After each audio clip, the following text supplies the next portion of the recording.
Welcome to another episode of Baby Bounce Back. We are into week 14, and we began this week with some gentle rowing. I did a whole minute of rowing, got over 200 meters each time. Did some intervals there. Split squats. I've actually never done these before. It took me a while, but I did eventually figure it out. They seem very similar to reverse lunges, except that your legs don't step together in between each rep. You keep them split, hence the name split squat. Don't smack your knee on the floor. The goal here is to lower your body slowly to the floor, not break your knees. You can use a cushion or a knee pad if you really have to, but it's better to use a chair or just scale back to lunges. This is a Romanian single leg deadlift. I cannot get the bar down very far. It gets about mid-shin, and that's about as far as I can go before it starts to feel really wonky. If you want to skip ahead to Wednesday, it starts around 3:45 because the rest of Monday is going to take a while because these were very hard, and I tried a lot of different things, but this is basically a couple minutes of me tripping and falling over. If you are still watching at this point, just remember this is the first time I've ever done these. And this is an empty bar of weight, which is 45 pounds. Maybe that was too much weight to start with. Usually when you try something new, you want to start out light and then increase weight as you go. And I just need to take my own advice here at this point and take it easy on myself and start out light. But I did not anticipate having that much difficulty with this movement. So I thought I'd just pick it up and give it a try, but it turned out to be a lot harder than I thought it would be. Using the empty bar seemed so difficult that I decided to cut back down to just using the kettlebell for my next set of reps. This is a 40-pound kettlebell, and it's still kicking my butt. All of the Romanian deadlifts, they kicked my butt.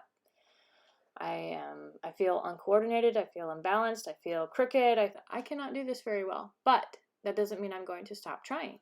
I should take it slower. I'm going a little too fast right now because I'm just trying to get it over with. I'm like, oh, just make it over, make it done.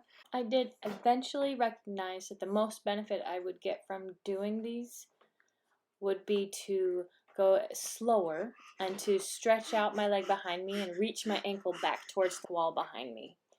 That is what I decided would be the best approach.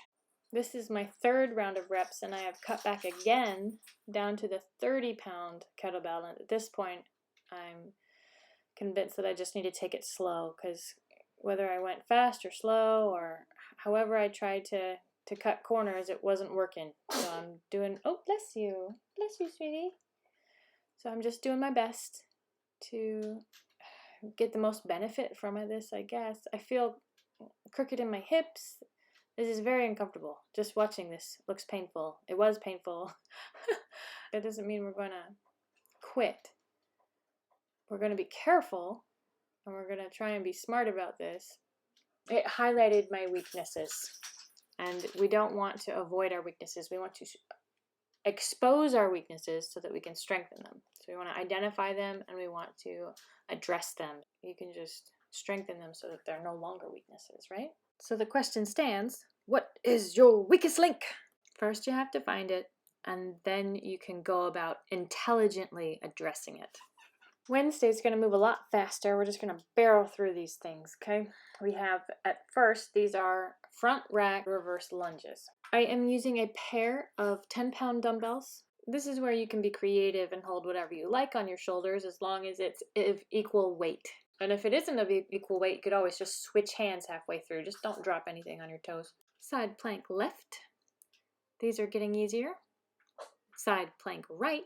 And my wrist should be under my shoulder more. This one's called the Skull Crusher, which reminds me of Taserface, right? You know that movie. I will pin the first commentator who can correctly name that movie. Should be an easy one. We'll see, we've made a new game.